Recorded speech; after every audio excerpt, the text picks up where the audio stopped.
이상의 본명이 김혜경이었네요. 처음 알았어요. 김혜경. 이 필명을 이상으로 그럼 쓴 이유가 뭔가요? 그때는 뭐 이제 아호하고 뭐 필명이라든지 이런 것들이 많이 있었으니까 예.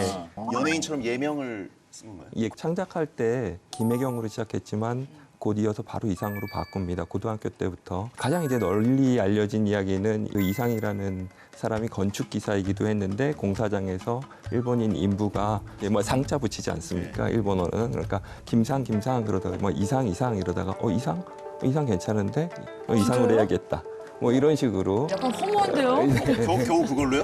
되게 그- 대의가 담겨져 있을 거라고 생각했는데. 네, 예. 그리고 또 하나의 일설 같은 경우에는 가장 친한 친구 중에 한 명이 화가 구본웅이었습니다.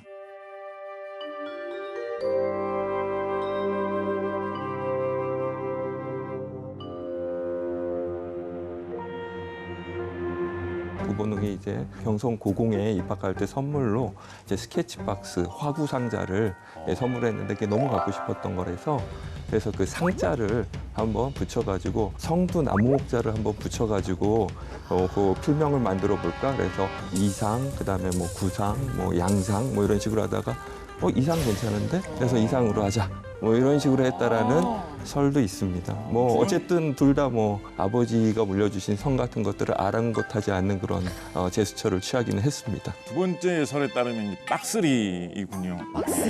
박슬리. 약간 그러면 뭐 이상적이다 뭐 이런 중의적인 뜻도 살짝 생각은 했겠죠. 그러지 않을까요?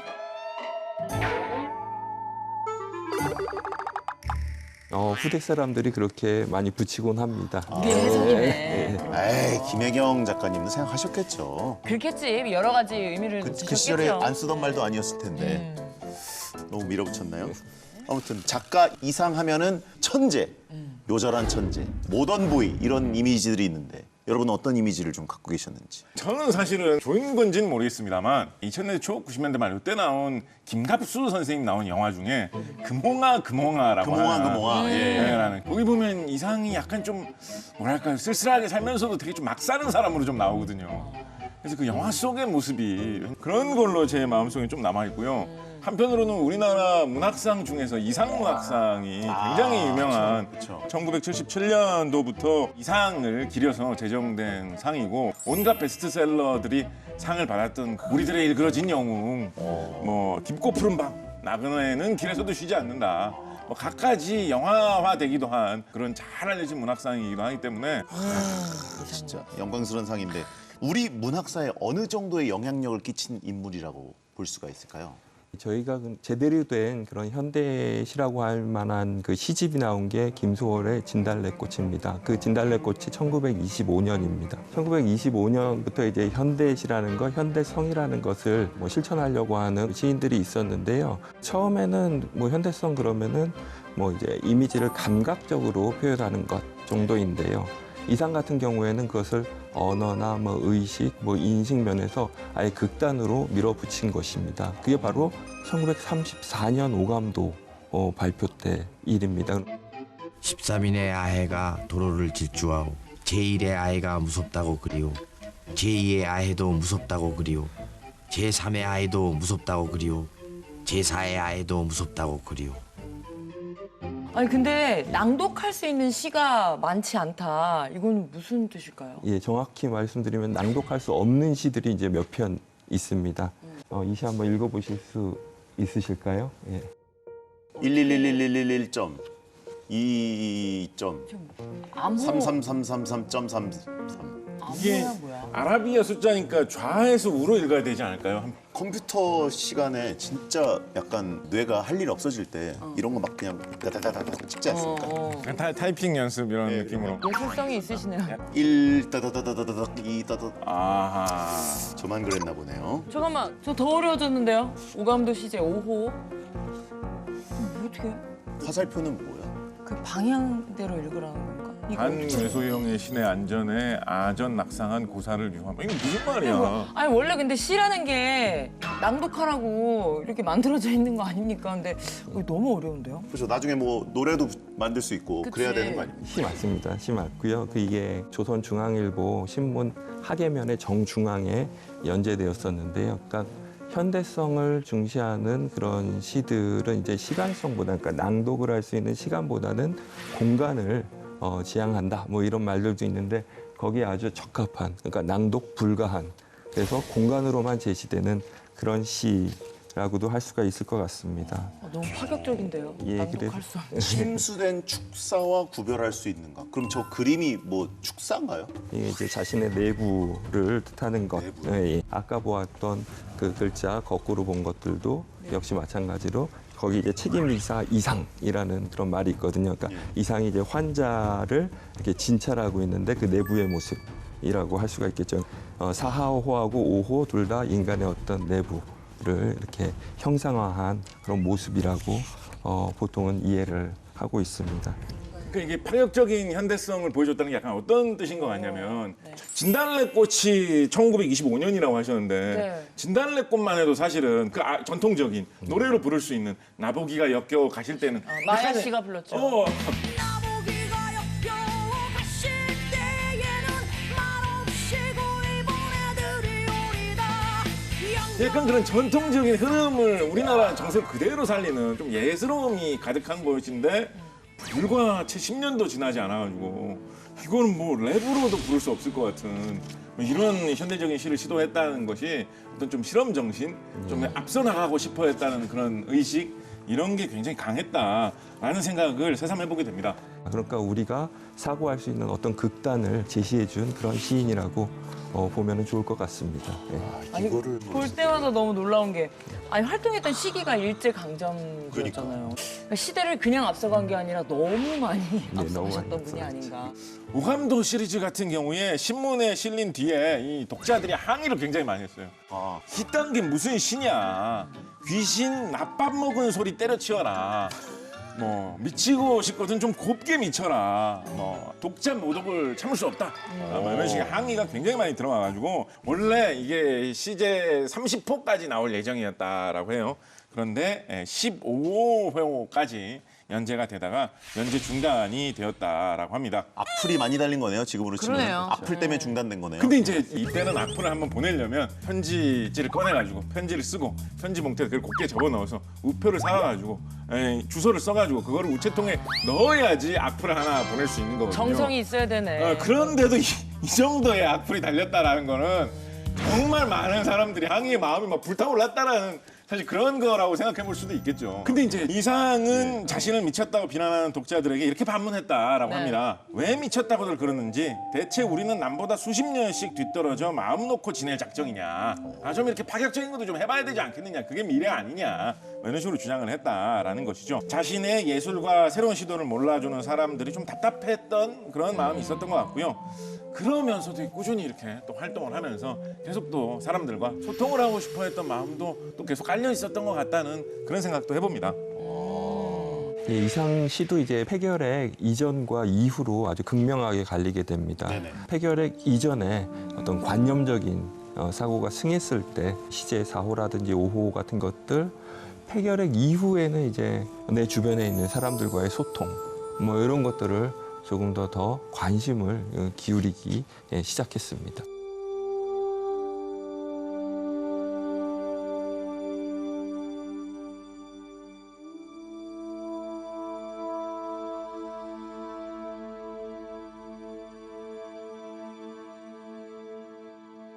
근데 이제 천재 작가 이미지와 함께 이제 이상하면 역시 떠오르는 게 모던 보이 이미지 아닙니까? 오늘 오늘 입고 계신. 그래가지고 모던 보이랑 모던 걸은 그 어떤 사람들을 얘기하는 건가요? 근데 이게 모던 보이 모던 걸은 그러니까 이제 요즘에 뭐 MZ 세대, 뭐 M 세대가 네. 있고 G 세대가 있고 이런 것처럼 을사늑약 1910년 한일 병합 요 전후에 태어나가지고 20, 30년대 요런 때 이제 주로 성인이 돼서 활동했던 요런 세대들을 이제 흔히 모던 보이 모던 걸들이라고 많이 합니다. 이분들은 이제 태어나 보니까 조선이 이미 일본의 지배를 거의 사실상 받고 있었던 그런 세대면서 한편으로는 전통 문화가 급격하게 이 서양 문화, 근현대적인 문화로 바뀌는 거를 온몸으로 다 경험을 했던 그런 세대이기도 합니다. 이때 당시에 모던 보이들은 근대적인 여가와 유흥을 즐기던 사람들이기도 합니다. 1910년대, 20년대면 찰리 채플린 이런 배우들이 이제 영화를 만들어서 내놓고 막 이런 시대거든요. 한편으로는 이 축음기, 음반으로 이 음악을 재생하는 거 이런 게 이제 보급이 되면서 대중음악이라는 게 퍼져나가던 그런 시기죠. 그때 당시에 또 이런 분위기를 타고 가장 활발하게 펼쳐졌던 어떤 문화? 젊은이들이 시간을 보내는 방법 뭐였을까요? 술! 어, 너무 스케일이 저도 얘기하고 싶었지만. 변화는 무엇이냐? 바로 변화. 가져오셨나요? 뭘? 이것입니다, 이것. 이것입니다, 이것. 아. 이것입니다. 그라인더잖아요. 바로 다방 문화. 네, 다방 문화가 생긴 것이 이때 당시에 모던 보이들의 굉장히 큰 어떤 문화적인 변화 양상이었다. 당시에 가장 유명했던 곳은 대한문 부근에 있던 낭랑파라라는 카페였다라고 합니다. 1층은 이제 다방 카페로 꾸며져 있었고요. 2층은 화실로 꾸며져 있었다. 화가, 음악가, 문인들이 굉장히 많이 몰려들어서 문전성시를 이루는 장소였고 어떻게 보면 그런 예술인 공동체를 일구어내는 공간으로서의 역할도 하던 곳이었다고 볼 수 있겠습니다. 약간 하플, 그죠? 그쵸, 하플 30년대 느낌. 하플 느낌인데 거기 가야 약간 뭔가 그 커뮤니티 형성도 되고. 서울 가서 낭랑파라는 한번 가줘야지. 약간 이런 느낌. 그러면 이제 이런 낭랑파라 이런 데 사람들이 모여가지고 뭔가 얘기를 나누고 문인들이 좀 소통을 하는 공간이 됐던 거네요. 예, 이상도 바로 그쪽의 단골 손님이었습니다. 단골이었나요? 그 이상은 거기에서의 더치페이의 선구자이기도 했습니다. 예. n분의 1이었어요. 우리가 아는 그 더치페이를? 절친 그 김소은이 훗날 이제 이상을 그리면서 쓴 그 회상이 있는데요. 예. 누군가 한 사람이 그 차값을 치르는 것이 그때도 이제 관습이었다고 합니다. 그런데 이제 뭐 이상 같은 경우에는 자신이 마신 그 커피값 그 10전을 테이블 위에 딱 내놓고 갔다고 합니다. 그러니까 김소은은 이상이 우정도 현실적이고 또 도회적이었다라고 기억을 합니다. 원래 모임에 누가 한 명이 이렇게 자꾸 내다보면 그 모임을 오래 못 가요. 더치페이가 깔끔하죠. 모임 많이 깨지셨나 봐요. 근데 제가 알기로는 이상이 굉장히 또 여자들에게 인기가 많았다. 이런 얘기는 사실입니까? 왜 그런 목소리로 말씀하시죠? 아유, 어떤 부분이 이렇게 어필이 됐는지. 비평가이자 그리고 시인인 예. 그 김기림이 아주 친한 친구였습니다. 이상에 대해서 회고를 한 바가 있는데요. 대리석처럼 흰 피부, 유난히 긴 눈 언저리와 짙은 눈썹, 덥수룩한 머리, 비단처럼 섬세한 육체. 뭐 이런 식으로 표현을 했습니다. 비단 같은 육체는 뭐죠? 약간 호감이 있으셨나? 아주 관찰을 깊게 하셨네요. 그러게요. 이상이 그 구인회 회원이기도 했는데요. 구인회는 이제 그 당시 김기림, 이효석, 뭐 박태원, 정지용 등이 참여한 그 모더니즘 단체라고 그렇게 보는 견해가 있습니다. 당시 그 구인회 중간에 들어갔습니다. 이상은 예. 처음은 아니었고요. 이제 중간에 들어갈 때 기존 멤버들 사이에서 이제 뭐 찬성 반대 입씨름이 있었습니다. 그때 이제 이상의 말솜씨에 매료돼가지고 모두 그 팬이 되었다고 합니다. 막 페이소스, 독설, 거기다가 뭐 위트까지 이렇게 섞어가지고 얘기하니까는 사람의 마음을 그 휘어잡는 말솜씨가 뭐 누구도 흉내낼 수 없었다고 합니다. 다 갖췄네. 예. 작가 이상 선생님이 직접 다방을 운영하기도 했었습니다. 제비 다방. 제비요? 제비. 한탕을 노린 그런 글쎄요. 그때는 과연 그런 의미가 있었을까요? 제비를 영어로 뭐라고 하죠? 스왈로우. 스왈로우라고 합니다. 근데 스왈로우에 삼킨다라는 뜻이 있어요.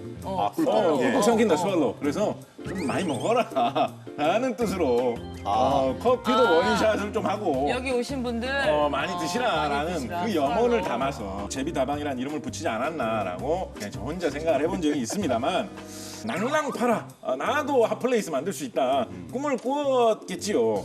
가게 운영이 쉬울 리가 없거든요. 자영업이. 사업하고 잘 안 맞으실 거예요. 예, 그래서 월세도 못 낼 정도로 굉장히 힘드셨다라고 합니다. 이상의 절친인 구보 박태원이 제비다방에 관해서 쓴 글을 보면 어떻게든지 월세를 막기 위해서 뭐 음악 틀 수 있는 뭐 그런 기기도 다 팔아치워가지고 그걸로 월세 내고 전화기 놓여 있던 것도 팔아치우고 뭐 그렇게 하다 보니까 요즘에는 이제 휴대전화가 있으니까 이게 큰 중요한 기능이 아닌데 진짜 80년대까지만 해도 이런 다방이나 사람이 오래 머무는 곳에서는 전화기를 구비하고 있어가지고 거기 전화 오면 누구누구 씨 전화 왔습니다 라고 해가지고 그게 전해주는 게 중요해요. 그게 뭐 음악도 못 들어. 여기 가 있으면 연락도 안 돼. 어디 연락할 수도 없어. 손님이 더 안 들죠. 그치, 카페의 기능을 지금 많이 상실하고 있는데. 예, 그런데 그렇게 어려운 형편이었는데도 동생 오키가 오면 주머니를 탈탈 털어가지고 아유 용돈으로 써라. 맛있는 거 사 먹어라. 그 뭐 짝짝 긁어서 준다고 해가지고 정말 뭐 넉넉한 그런 살림살이가 아니었습니다. 예. 날개에 이제 그 당시에 그 이상이 살고 있었던 방의 풍경이 어느 정도 이제 묘사가 되어 있습니다. 예. 새방살이를 했고요. 아랫방은 그나마 이제 아침결에는 책보만한 그런 해가 들어갔는데 이제 오후에는 그것마저도 이제 손수건만해졌다고 할 정도로 어두침침한 그런 방이었고요. 또 자신의 방은 볕 한 줌도 들지 않는 그런 방이라고 묘사했습니다. 오키 씨 말에 의하면은 방이라기보다는 우리에 가까울 정도라고 또 정리도 하지 않고 그렇게 지냈다고 합니다. 아니, 모던보이가 이렇게 가족 부양에 강한 책임감을 느꼈다는 것도 좀 놀라운 사실인데 네. 그가 그렇게 가족을 생각했던 이유가 뭔지 궁금합니다. 예, 이상이 그 이남 일녀의 장남이었는데요. 네. 그 중에서 이제 그 여동생인 오키 씨하고 매우 가까운 사이였습니다. 이상 어린 시절부터 이제 살펴볼 필요가 있는데요. 1910년에 이제 이상이 서울에서 경성에서 태어났습니다. 일제 강점기가 시작했던 바로 그 시기. 이상은 가난한 집에서 태어났고요. 아들이 없었던 그 큰아버지 댁 양자로 들어가게 됩니다. 그런데 거기에서 이제 큰아버지가 돌아가시는 23살까지 생활을 했습니다. 뭐 그 당시 이제 문화라고 하더라도 입양되는 그 입장에서는 뭐 마음의 상처, 정신적 상처가 없다고 얘기하기는 좀 어렵겠죠. 그 형제자매나 이제 아버지 품을 떠나가지고 큰아버지 댁에서 사실상 장손 역할을 그럼 해서 큰 거네요. 그렇습니다. 예. 얼마나 그리웠을까. 진짜. 예, 어린 시절에 그 이상이 이제 친부모가 그리우니까요. 본가를 좀 몇 번 찾아갔나 봅니다. 그런데 그때마다 이제 큰아버지에게 혼쭐이 났다고 합니다. 왜? 그 아버지하고 큰아버지 사이에는 좀 갈등의 골이 있었습니다. 큰아버지는 영특하신 분이었고요. 또 총독부 관리직이었습니다. 그래서 이제 기울어진 가세를 일으키는데 한몫을 하셨고요. 그 이상의 아버지는 뭐 상대적으로 그렇지는 못하셨던 것 같습니다. 큰아버지 소개로 국내부 뭐 활판소에서 일을 하게 되는데 종이 자르는 기계에 이제 손가락 3개가 뭐 순차적으로 아이고. 잘리기도 했고요. 그래서 뭐 할아버지가 보기에는 이제 장손이 잘 되어야 하는데 저 집에 있으면 안 될 것 같으니까 큰아버지 양자로 그렇게 드리게 된 것입니다. 큰아버지는 교육열이 상당히 높으신 분이었다고 해요. 예. 사실 이상은 어릴 때부터 그림의 소질이 많았고 화가가 되고 싶은 꿈을 한동안 품고 있었다라고 합니다. 예. 보성고등 그 보통학교에 다닐 때는 그 미술반 활동을 하면서 교내 미술대회에도 입상을 합니다. 경성고등공업학교 시절에는 자화상을 유화로 그리기도 했고요. 너무 멋있는데? 이 자화상이 이제 극도의 내면 심리를 표현하려고 그 노력한 흔적이 엿보입니다. 너무 멋있다. 너무 멋있어요. 또 1931년에는 조선미술전람회 작품을 출품해서 입선할 정도였습니다. 당시 색감이 매우 독특했습니다. 화면 전체를 노란색조로 채웠다고 하는데요. 노란색? 당시 노랗게 그린 이유를 물으니까 내 눈에는 온 세상이 다 노랗게 보인다. 뭐 이런 식으로. 한 분이 약간 오버랩되는데요. 약간 그러면 뭔가 K 고흐? 예. 고흐 느낌인데? K 고흐가 되실 뻔했던 거 아닌가요? 고흐도 말년이 되게 암울했잖아요. 그러네요. 뭔가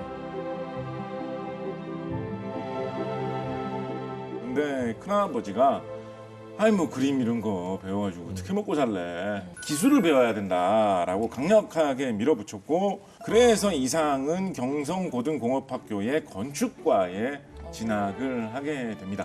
이 경성고등공업학교가 지금의 서울대학교 공대의 전신이라고들 하지요. 오. 이상의 학적부를 뗄 때는 그 서울대에서 뗄 수 있습니다. 오.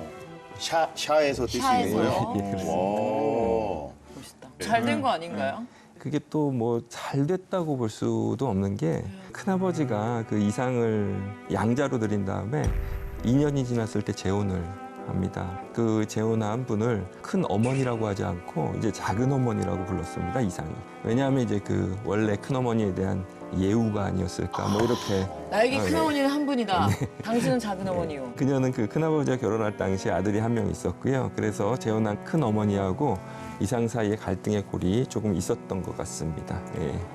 그 이상의 수필 중에 공포의 기록이라는 그런 글이 있습니다. 거기에서 그동안 나는 나의 성격의 서막을 닫아버렸다 라고 이렇게 이야기를 합니다. 그 오키 씨가 오빠 이상 그 회고할 때에도요, 오빠의 성격을 서막부터 어두운 것으로 채운 사람이 큰어머니였다고 그렇게 회고합니다. 예. 그때 갈등이 좀 어둠을 이제 조금씩 들이우기 시작했다. 그 이상이 살던 집이 현재 종로구 통인동에 남아 있거든요. 서촌 쪽이기 때문에 서촌도 나름 굉장히 핫플레이스잖아요. 그래서 그쵸. 3살부터 20여 년간 머물렀던 집터의 일부. 입양간 집 근처의 예. 터라고 그렇게 합니다.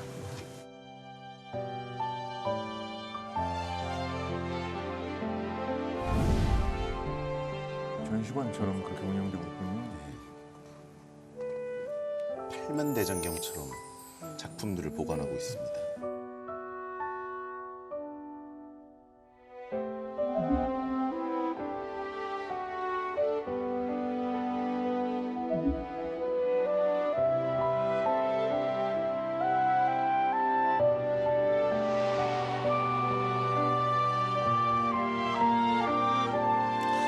아까 말씀해 주셨던 그게 계속 생각나. 빛 한 줌 들어오지 않는 밤.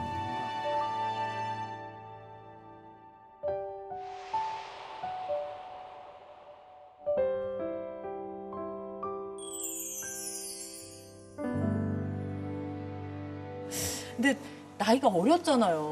네. 약간 좀 정체성이 혼란 같은 것도 오지 않았을까? 많이 왔을 것 싶은데. 같아요. 이상은 이제 화가가 되고 싶었지만 큰아버지 권유 탓에 조선 총독부 건축 기사에 이제 길을 걷게 됩니다. 지금으로 치자면 이제 전문직 종사자가 된 것이기도 합니다. 이상이 시를 쓸 때 그 건축 용어, 숫자, 그리고 기하, 기호 등을 사용하기 시작한 것도 건축과 공부를 시작할 때부터였습니다. 1930년 잡지 조선의 12월 12일이라는 그런 작품을 연재했고요. 예. 그때가 바로 이제 이상의 나이가 20살 때였습니다. 그런데 이 시기를 전후해가지고 이상의 내적 고민은 점점 커집니다. 왜냐하면 큰아버지 집도 형편이 좋지 않아졌고 그 와중에 이제 또 큰아버지가 뇌출혈로 돌아가시게 됩니다. 근데 23까지 같이 자랐으면 그래도 거의 아버지와 이제 진배 없는 분인데. 진로도 이분이 잡아주신 거고. 그렇죠. 정신적으로 좀 많이 힘들지 않았을까. 그렇습니다. 더군다나 이때 이제 가정 문제에서 골치 아프게 일이 좀 꼬이게 되지요. 어떻게 보면 양자로 와가지고 이제 이 집에 가문을 잇는다 하고 해서 들어온 거잖아요. 네. 그런데 이제 새 큰어머니 이분께서 이제 상속을 받는 그런 거는 본인이 낳은, 그러니까 서류상으로는 이상의 동생이 되는 그 자식에게 다 상속이 되는 걸로 처리를 해놓은 거예요. 그러니까 이상이 막상 이제 물려받을 수 있는 재산은 거의 없게 됐었던 거죠. 결국은 원래 본가 식구들이 머무를 수 있는 방 2개, 부엌 하나 있는 그런 초가집을 효자동에서 한 채를 구해가지고 거기서 거동이 어려운 할머니, 부모님, 동생 2명 이상 이렇게 6명이 모여서 삶을 이어가게 됩니다. 예.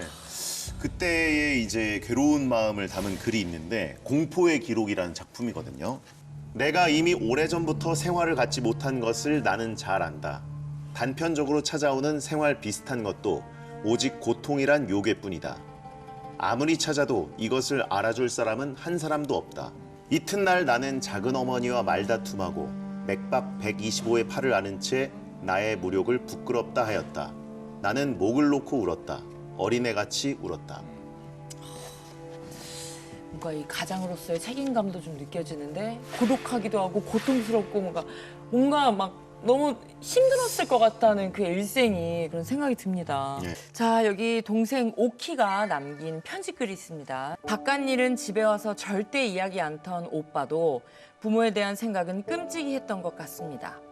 지금 살아계신 어머니도 큰오빠가 어머니에게 늘 공손했고 뭘 못해드려서 애태우곤 했었다고 말씀하십니다. 곧 돈을 벌어서 어머니를 편안히 모시겠다는 말을 입버릇처럼 되뇌던 큰오빠를 어머니는 지금도 잊지 못하고 계십니다.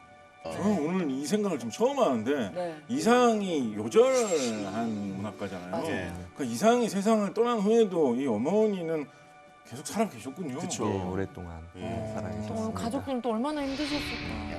아, 이 너무 괴로움, 아려워요. 네, 괴로움에서 벗어나려고 돈 벌려고 엄청 동분서저 그랬던 것 같아요.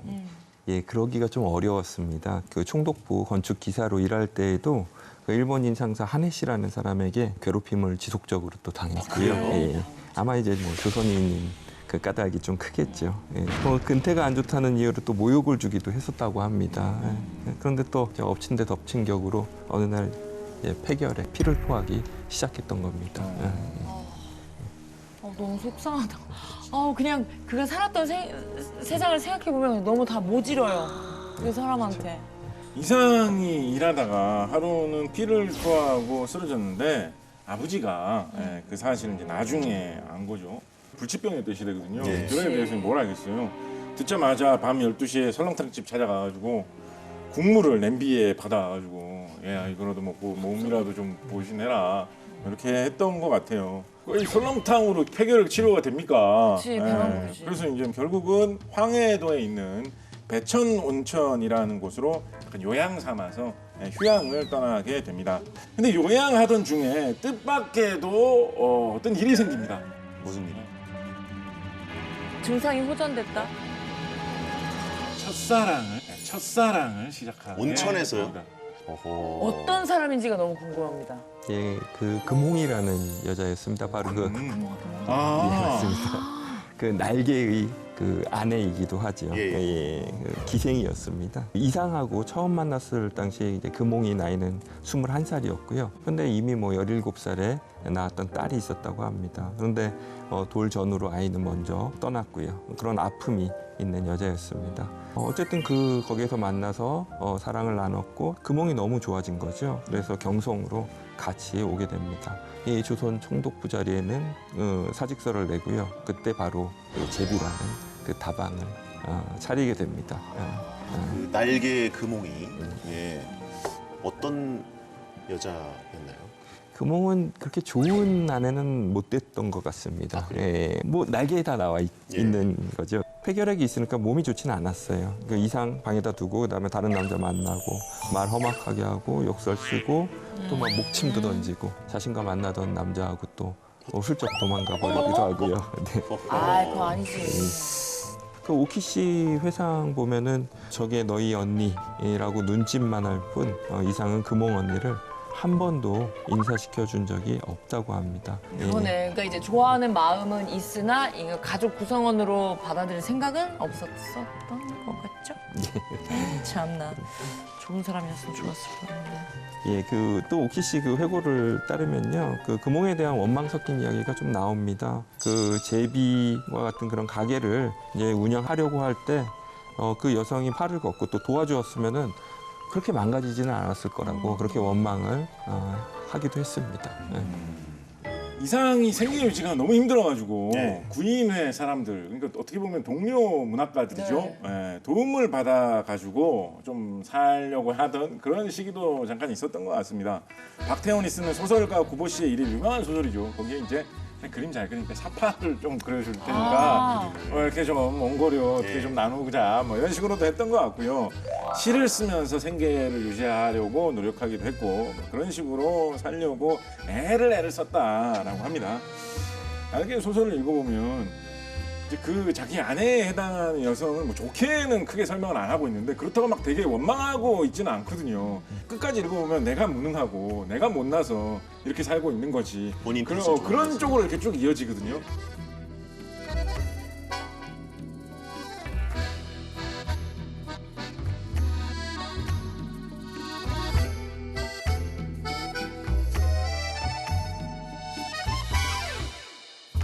금홍이가 집을 나가서 돌아오지 않으니까 이 이상은 또 여기저기 다방을 다니면서 허탈한 마음을 달래고 이렇게 하던 중에 또 다른 사랑을 만나게 되는 것이죠. 제가 좀 괜찮은 사람이어야 되는데.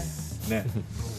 바로 권순옥입니다. 굉장히 지적인 녀석, 약간 엘리트 이런 분이었습니다. 책도 굉장히 많이 읽었고 오. 어쩌다가 분위기 좋게 흘러가면 뭐 열띤 토론을 같이 펼치기도 하는 그런 다방 종업원. 어울린다. 인기 많죠 그러면. 이상과 어울려요. 아르바이트생이 좋아가지고 카페가 인기가 좋고 손님이 많이 가게 된다. 이런 경우 왕왕 있거든요. 아, 많이 했어요. 제 지인은 당구도 못 치는데 당구장을 그렇게 갔어요. PC방은 뭐 거의 아, 필수고. 그럼요. 예. 네, 그래서 이 권순옥 문인들 사이에서 인기가 많은 편이었다라고 합니다. 그러면 그 권순옥 여사가 이상에게 좀 호감을 느꼈던 건가요? 근데 이제 이 참 운명이 왜요? 묘하게 좀 꼬여 있는 불안해요. 게 어쨌든 이상과 금홍의 관계가 있었던 상황이잖아요. 그렇죠. 서로에게 마음이 있다, 이게 좀 썸을 타나 이런 정도의 이런 분위기만 있었을 뿐이지 뭔가 뭐 순옥이하고 이제 다시 제2의 삶을 출발한다 뭐 이렇게 진행은 또 안 된 거죠. 아니, 아까 금홍이 목침 던지고 나갔다면서요. 그러니까 이제 이런 상황에서 막 생각하는 거지. 그때 금홍이가 목침 던지긴 했지만 나를 조준하지는 않았잖아. 그게 약간 뭔가 너무 좋은 포장이다. 그 거리가 약간 어떤 마음의 거리가 남아있다는 뜻 아니야. 이런 식의 생각을 하면서 아, 빗나갔어. 또 막 이제 한 잔 마시고 또 속상하다. 얘기하면 근데 그런 상황에서 예. 정인택이라는 작가가 권순옥을 너무너무 많이 사랑한 거예요. 거의 뭐 상사편이 날 정도로 아주 짝사랑을 지독하게 한 거예요. 중내 사내 뭐 자살 시도를 하네 뭐 좀 이런 일이 막 터집니다. 그렇게 되니까 권순옥이 지고지순한 이 사람이 차라리 낫겠다라고 해가지고 정인택하고 결국은 권순옥이 결혼을 하게 되거든요. 현명하네. 이상은 이 결혼식을 사회를 봐줍니다. 뭐예요? 뭐라고요? 이상하죠. 진짜 이상해요. 근데 여기서 왜 이상이 이런 행동들을 했을까? 뭐 이런 것들은 좀 한번 좀 살펴봐야 되지 않을까 싶습니다. 예. 그 이상의 연애하고 그리고 문학하고 삶들을 이렇게 돌아보면은요, 자기가 어떤 조건을 만듭니다. 마치 실험실처럼 이렇게 만들고 거기에다가 모순된 상황들을 이렇게 집어넣습니다. 집어넣고 막 모순을 일으키면은 난 그다음에 모르겠다. 그리고 그러면서 이제 한 발 떼는 그런 모습을 보입니다. 권순옥을 이제 다른 사람한테 밀어주고 자기가 한 발 물러서는 그런 모습이 이렇게 겹치고 있는 것 같습니다. 전 당최 이해가 좀 안 가긴 하지만 이상한 느낌인데요. 예술가들은 그런 건가요? 이상만 그런 건가요? 뭐지? 잘 모르겠어요. 이게 사회 분위기나 예술 사조하고도 어느 정도는 관련 지어볼 수도 있는 것 같습니다. 이 시기가 자유연애 이런 게 이제 모던보이, 모던걸드 사이에서 유행하던 시기거든요. 지고지순한 사랑이라든가 하나의 짝이 맺어지면 영원히 간다. 이런 거는 좀 고리타분하다고 생각을 해야지 멋있어 보이는 느낌. 약간 이런 게 좀 깔려 있지 않았나라는 거죠. 그런 식으로. 야, 묘합니다. 그 다음엔 어떻게 혼자 있었던 건가요? 아니면 외로움을 또 달래기 위해서 이렇게? 혹시 김환기 화백, 김환기 이름 세 글자 들어보셨습니까? 너무 유명하죠. 네, 김환기 화백 한국 미술계에서 뭐 최고의 거장을 꼽는다라고 하면 항상 순위권 안에 맞아요, 맞아요. 들어가는 이름입니다. 객관적으로 나오는 수치로 뭔가 이야기를 하자면 한국 화가 중에서 작품값이 최고로 거래된 기록을 세운 분. 2019년 그 이름도 유명한 홍콩 크리스티 경매장에서 우주라고 하는 김환기 화백의 그림이 무려 132억 원의 경매가 되었다라고 하지요. 우주라는 이름값을 하는 아주. 네. 김환기 화백의 아내인 김향안 여사가 이상하고 관련이 있습니다. 이상의 아내로 결혼을 하게 되는 병동림 여사가 바로 김환기 화백의 아내인 김향안 여사. 동일 인물입니다. 나 이름이 달라가지고 다른 사람인 줄 알았는데. 저도 이걸 알려주는 기사를 읽을 때까지 같은 사람이라고 상상을 해본 적이 아니, 없어요. 엄청 헷갈리더라고. 네. 김환기와 결혼하면서 김환기의 호를 따가지고 원래 쓰던 이름 변동림이 아닌 김향안으로 개명을 한 것입니다. 그러면 결혼을 누구랑 먼저 해요? 이상하고 했던 결혼이 먼저고요. 그다음에 이제 이상이 작고한 뒤에 김환기 화백하고 결혼을 한 것입니다. 이상이 우연히 이제 친구 그 변동욱의 그 여동생 그 변동림을 낭랑파라에서 보고 소개시켜달라고 졸랐죠. 그래서 이제 두 사람이 만나게 됩니다. 20세기에 두 명의 천재하고 결혼한 분이 바로 변동림, 김향안 그런 여사라고 할 수가 있을 것 같은데요. 그 이화여전 그 영문과를 나온 당시 인텔리 여성이었습니다. 그래서 이상의 문학을 가장 어떻게 보면 잘 이해하고 있었던 사람이었고요. 그런데 그 변동림 집안에서는 뭐 이상과의 만남을 반대합니다. 폐결핵이 있고요. 또 6살 연상이고요. 그러니까 못마땅했던 겁니다. 근데 이상이 변동림에게 한 사랑 고백이 있는데 이 또한 굉장히 이상답습니다. 아, 그래요? 그녀가 쓴 회고록에 나와 있는데요. 나는 날마다 이상을 만났다. 학교에서 돌아오는 길 거기 어디서 기다리고 있는 상을 만났으며 우리 집에서 나오면 부근에서 서성거리고 있는 상을 발견했다. 만나면 따라서 걷기 시작했고 드문드문 이야기를 나누면서 때때로 내 말에 상은 크게 웃었다. 그 웃음소리가 숲속에 메아리 쳤던 음향을 기억한다. 우리 같이 죽을래? 어디 먼데 갈까? 이것은 상의 사랑 고백이었을 거다. 드라마가 하나 생각이 나는데요. 어떤 드라마입니까? 나랑 밥 먹을래? 죽을래? 오. 전신 아닌가요? 우리 같이 죽을래? 어디 먼데 갈까? 근데 상이라고 그냥 불렀네요. 상. 어쨌든 그 변동님은 가방에 이제 몇 권의 문학책하고요. 그리고 외국어 사전만 딱 달랑 넣고 구인의 회원들 불러가지고 정식으로 결혼식을 올리고 본격적으로 신혼생활을 시작했다고 합니다. 예. 변동님하고 이상은 이제 지성을 바탕으로 깊은 정신적 교류를 나눈 듯합니다. 예. 변동님의 글 중에는 그런 것이 있습니다. 사랑이란 믿음이다. 믿지 않으면 사람은 서로 사랑할 수 없다. 믿는다는 것은 서로 인격을 존중하는 거다. 그것이 곧 지성이다. 한편으로 보면 이상은 당시의 보수적인 시대상과는 달리 생각이 좀 열려있는 인물이었습니다. 동생 오키가 왜 이런 생각을 했을까요? 오빠가 쓴 소설을 보고 이런 생각을 했을까요? 애인과 야반 도주를 해야 되겠다라고 해가지고 만주로 도망가버린 사건이 있었습니다. 멀리 갔네요. 네. 일단 그 정도로 멀리 갔으면 네가 정말 굳은 체념이에요? 결심을 했구나. 다시 돌아오지 마. 이상한 동생을 믿었다라고 해요. 저도 그 얘기예요. 그 얘기입니다. 늦은 것 그 같은데요? 얘기를 잘못했네요. 네. 오키가 진취적이고 예. 독립적인 여성이라는 거를 인정을 해 준 거죠. 자, 그 이상이 동생 오키에게 보낸 편지 내용을 읽어드리겠습니다. 이왕 나갔다. 나갔으니 집의 일에 연연하지 말고 너희들의 부끄럽지 않은 성공을 향하여 전심을 써라. 3년이 아니라 10년이라도 좋다. 패잔한 꼴이거든 그 벌판에서 개밥이 되더라도 다시 고토를 밟을 생각을 마라. 늙으신 부모는 누가 지키느냐고 염려 마라. 그것은 맏자식 된 내 일이니 내가 어떻게라도 하마. 아니 첫 줄만 보면 어디 전쟁 나가는 전사. 그러니까 병자호란 때 쓴 편지 같은 느낌이에요. 동생 오키가 만주로 이렇게 떠난 것이 이상에게는 상당히 큰 자극이 되었던 것 같습니다. 아내 변동님에게 나도 뭔가 어디 나가가지고 새로운 계기를 좀 찾을 생각을 한다. 그래서 나는 일본으로 도쿄로 가겠다. 그 변동님이 이제 일본인이 운영하는 바에 나가서 이제 일을 하고요. 친구 구본웅이 일본으로 가는 그 노잣돈 같은 것들을 또 쥐어주고 또 마침 이제 그 남자 동생도 취직을 하고 그러면서 이제 갈 때가 됐다 이렇게 생각을 하고 그에게 1936년 10월이죠. 그때 이제 가보고 싶어하는 그런 동경으로 떠나게 됩니다. 그게 이제 3개월 와 결혼한 지 3개월입니다. 대단하다. 근데 뭐 이유가 있을까요? 꼭 동경이어야만 했을까요? 사실 정말 가고 싶었던 곳은 그 파리입니다. 파리. 그러니까 최첨단 근대라는 것을 맛보기 위해서였는데 파리는 못 가죠. 너무 멀고 돈도 없고. 그래서 이제 동경으로 갑니다. 그 길이 이제 바로 생애 마지막 길이 된 것이겠고요. 동경에 갔더니만 실망감만 이제 안겨준 것 같습니다. 식민지였던 경성이 근대의 모조품이라고 생각해서 떠나온 거였는데 실제 동경의 모습도 별반 다르지 않다. 아마 파리도 그랬을 것이다.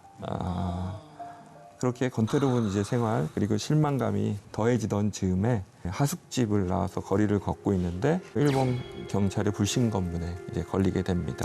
그렇게 한 달 남짓을 불량한 조선인이라는 죄명으로 유치장에 갇히게 됩니다. 그때가 이제 뭐 10월, 11월, 뭐 이제 12월 겨울입니다. 근데 이제 폐결핵도 있는데 그 추운 날에 유치장에 갇혀 있으면 그게 악화될 수밖에 없는 거잖아요. 예. 그러니까 이제 일본 경찰들이 이거 송장 치르게 생겼다 그래가지고 그때서야 이제 병보석으로 이상을 차에 태워서 하숙집 앞에다가 이렇게 내팽개치고 갑니다. 못됐다. 아이 참. 그냥 그야말로 길바닥에 내팽겨 친 거네요. 임종을 변동님 여사가 지켰는데 이때 마지막으로 이상이 남긴 말 어떻게 보면 유언이지요. 그 유언이 아 오늘도 이 안에 들어있습니다. 이 등장하는군요. 안에. 은쟁반. 임종인데 웬 이상의 유언이 이 안에 들어 있습니다. 메뉴가 나오죠. 뭘까요? 음식일 것 같긴 한데. 일본 땅이니까 일본 땅. 김치찌개 한번 먹고 싶다. 한국의 음식이 그리웠어. 그런 느낌. 이것입니다. 이것입니다. 이거. 엥? 이것입니다. 이거. eng? 메론? 이거 뭐야? 멜론이요? 멜론입니다. 숨을 거두기 전에 이상이 샌비키아의 멜론을 먹고 싶다. 이 말을 듣고 서둘러서 병원 근처에 어느 노점에서 멜론을 사왔는데 이상이 그런 걸 먹을 수 있는 상태는 아니었죠. 그래서 그대로 눈을 감고 당시 이상의 나이 27살이었다고 합니다. 일제강점기 이 시대에 이국적인 과일, 뭔가 현대적이고 근대적인 느낌을 주는 그런 새롭고 세련된 어떤 그런 상징, 그런 거를 찾는 이상의 마지막 모습이 마지막 유언 속에서도 좀 드러난다. 뭐 이런 생각을 해볼 수 있다라는 것이 요점 아닌가 싶습니다. 마지막으로 이상의 시 하나를 소개하고 싶습니다. 예, 아침이란 시인데요. 이게 그 폐결핵에 대한 고통이 좀 잘 드러나 있는 그런 시입니다. 아침, 캄캄한 공기를 마시면 폐에 해롭다. 폐벽에 끄름이 앉는다. 밤새도록 나는 몸살을 앓는다. 밤은 참 많기도 하더라. 폐에도 아침이 켜진다. 밤사이에 무엇이 없어졌나 살펴본다. 습관이 도로와 있다. 다만 내 치사한 책이 여러 장 찢겼다. 초췌한 결론 위에 아침 햇살이 자세히 적힌다. 영원히 그 코 없는 밤은 오지 않을 듯이. 본인의 몸 상태를 굉장히 내밀하게 적을 줄 알았네요. 예, 그러니까 아마 밤새 피를 토하면서 보던 책들을 찢어가지고 아마 닦았을 수도 있을 것 같습니다. 그런데 그 책이 바로 자신의 육체이기도 하죠. 그래서 이제 초췌한 결론, 그 아주 얇아진 그 책의 두께에서 그는 자신의 수명이 그 줄여들고 있다는 것을 미리 예감을 했던 것 같습니다. 그리고 또 자신의 현실을 대면해서 허망한 탄식을 할 수밖에 없는 그런 천재의 이상의 모습이 독자에게 비춰지지 않았을까 싶습니다. 끝까지 너무 그의 삶이 너무 외롭고 고독하고 막 고통스럽고. 자, 저희가 긴 이야기를 나눠봤는데 이상은 어떤 사람이었다고 생각하시나요? 그 시대를 잘못 타고난 불운하라고 할 수가 있을 것 같습니다. 시대를 뛰어넘으려고 했는데 결국에는 시대 안에 갇혀 있는 사람. 나라 잃은 시대에 대해서 생각을 별로 안 하려고 했는데 결국에는 식민지 일본 때문에 생을 달리한 불운한 청년. 거기에다가 좀 덧붙여서 말씀드리자면은 병을 앓고 난 다음에는 주위 사람들과 자신을 굉장히 귀히 여겼던 그런 사람. 오늘 지금 제가 40대가 돼가지고 이상의 삶을 이렇게 보니까 너무 젊을 때 세상을 떠난 거 같은 거예요. 너무 어린 날. 뭐 진짜 피워보지도 못하고 세상을 떠난 느낌이 드는 거예요. 그래서 지금 저는 오늘 애기죠, 애기. 이상이 건강하게 오히려 좀 오래 살았다면 그런 어떤 현실과 이상의 괴리, 뭐 자신이 추구하던 어떤 근대적인 세련됨과 사회의 어떤 차이 이런 거를 굉장히 발전적으로 다 극복을 해가지고 그걸 다 융합시켜서 더 뭔가 멋있는 거를 완숙하고 아주 멋있는 거를 30, 40대에 보여줄 수도 있지 않았을까? 너무 아쉽다. 그런 생각도 저는 오늘 되게 많이 하게 되었습니다. 맞아요. 진짜 살아계셨다면 어땠을까? 그의 중년은 어땠을까? 또 노년은 어땠을까가 그렇습니다. 청년들의 고뇌도 여기 많이 묻어 있는 것 같아요. 그걸 쓸 수 있었던 천재가 아닌가. 예.